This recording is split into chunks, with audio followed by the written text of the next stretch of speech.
The Lance Armstrong Foundation is continuing to fight cancer across the country. Last time we were in New Orleans building houses for victims of Hurricane Katrina who are also cancer survivors. Today, a group of runners is joining Lance to run the Boston Marathon and continue the fight. Check it out. There are nearly 12 million cancer survivors living in the United States today. But cancer is still the #1 killer of Americans under the age of 85. It's time for us to unite and fight cancer. In cities across the country, the LiveStrong Army is growing and we're making noise. Together, we will make cancer a national priority. LiveStrong, LiveStrong, LiveStrong, LiveStrong, LiveStrong, LiveStrong.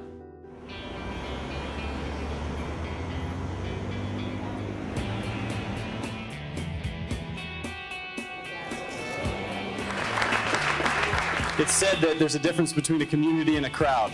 In a crowd, people push and shove and fight to get ahead. And in a community, people look around and realize that no one truly gets ahead unless everybody gets ahead. And so, from all of us, we just want to thank all of you. You're part of our community. It's Boston Marathon weekend and we're at Nike Town. Lance is doing a Q&A with Team LiveStrong, an awesome group of runners who are working hard to support cancer survivors by raising funds and awareness for the Lance Armstrong Foundation. For those of you who don't know, it was 4 years ago today that the LiveStrong wristband was introduced.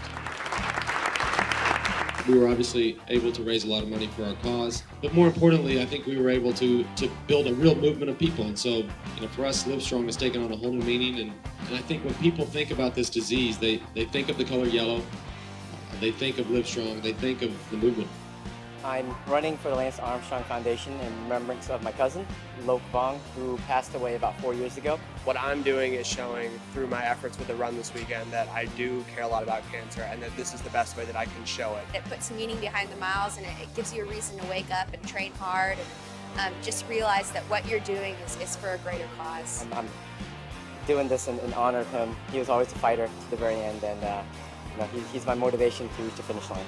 Together, Team LiveStrong has raised more than $200,000. They've all worked hard to be here, and each has a personal reason for joining our team.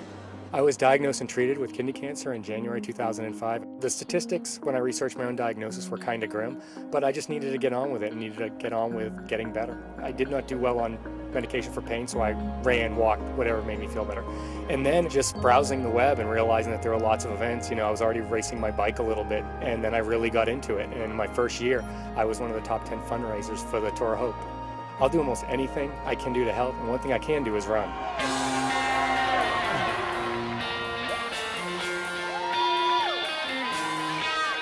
What surprised me was how overall rewarding the whole thing was going to be. Not only did people give you their hard-earned money, but the stories that come with it. The things you find out about, the names you put on your jersey, the way people thank you afterwards just because they had thought of someone for the first time in a while. There's no way to do that and not want to do it again. Eric and thousands of people just like him are joining the LiveStrong Army. You can visit livestrong.org and find out how you can join our grassroots fundraising program. You can do an athletic event like this one, or you can plan something else in your community to make a difference. The point is, everybody can do something. We'll see you on LiveStrong Day. Unite and fight cancer at livestrong.org.